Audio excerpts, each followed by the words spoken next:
নমস্কার বন্ধুরা, আজকে আমি একদম দোকানের মতো কাঁচাগোল্লা বানাবো। তার জন্য এখানে আমি 1.5 কিলো দুধের ছানা কেটে নিয়েছি। দেখুন ছানাটা দেখুন কত সফট হয়েছে। অবশ্যই আপনারা ফুল ফ্যাট দিয়ে ছানাটা কাটবেন। ছানা যত ভালো হবে তত কিন্তু যে কোনো মিষ্টি আপনারা বানান না কেন খেতে কিন্তু দারুণ লাগবে। এবার এটাকে আমি হাফ করে নেব। আমি কিভাবে এই কাঁচাগোল্লাটা বানাই তার জন্য আপনারা পুরো ভিডিওটা দেখবেন। আশা করি আপনাদের ভালো লাগবে।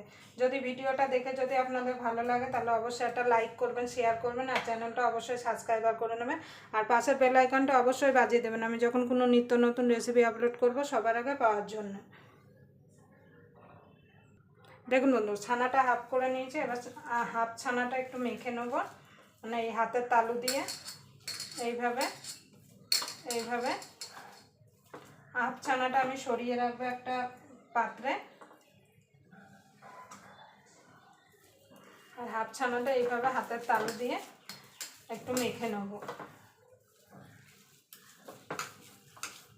এই কাঁচাগোল্লাটা বানানো কিন্তু খুবই সোজা আর খেতে কিন্তু দারুণ লাগে। আপনারা যদি এইভাবে যদি একবার যদি বাড়িতে বানিয়ে নেন তাহলে কিন্তু দোকান থেকে আর মিষ্টি কিনে খেতে হবে না।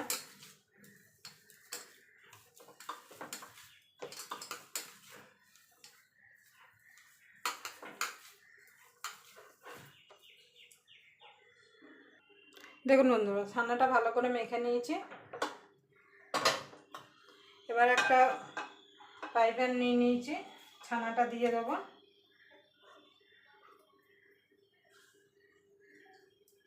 আমি কিন্তু গ্যাসটা কিন্তু এখনো ধরাইনি। এবার গ্যাসটা ধরিয়ে দেবো।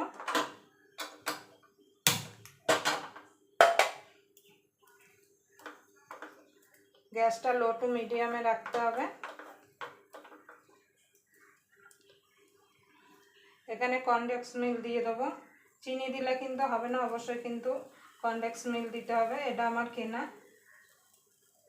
অল্প করে দেবো কেন কাঁচাগোল্লায় কিন্তু খুব বেশি মিষ্টি হয় না।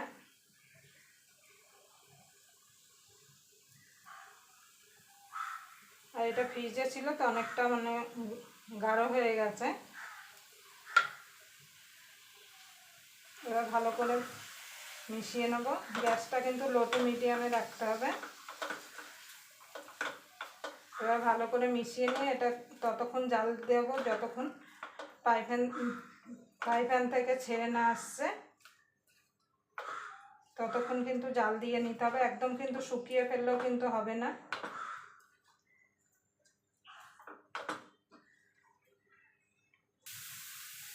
দেখুন বন্ধুরা, হয়ে গেছে। দেখুন ফ্রাই প্যান থেকে ছেড়ে দিচ্ছে, মনে হয়ে গেছে। এটা আমি নামিয়ে এবার ঠান্ডা করে নেব। এটা সাইডে রেখে দেবো। এবার এটাকে আমি ঠান্ডা করে নেব। একটু ঠান্ডা হলে তারপরে এই দুটো একসঙ্গে ভালো করে মেখে নেব। দেখুন বন্ধুরা, ঠান্ডা হয়ে গেছে। এবার দুটো একসঙ্গে মিশিয়ে নেব।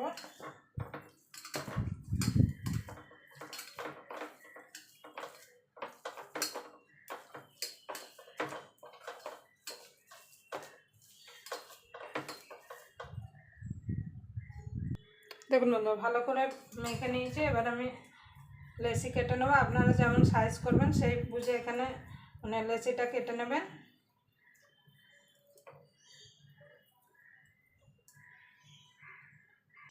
দেখুন বন্ধুরা, গোল গোল করে নিয়েছি। এবার হাতের তালু দিয়ে এইভাবে গোল গোল করে পাকিয়ে নেব। এইভাবে এখানে আমি গুঁড়ো দুধ নিয়েছি, এর মধ্যে এইভাবে একটুখানি গড়িয়ে নেব। দেখুন বন্ধুরা, আমাদের কাঁচাগোল্লা রেডি হয়ে গেল। এইভাবে সবগুলো আমি রেডি করে নেব।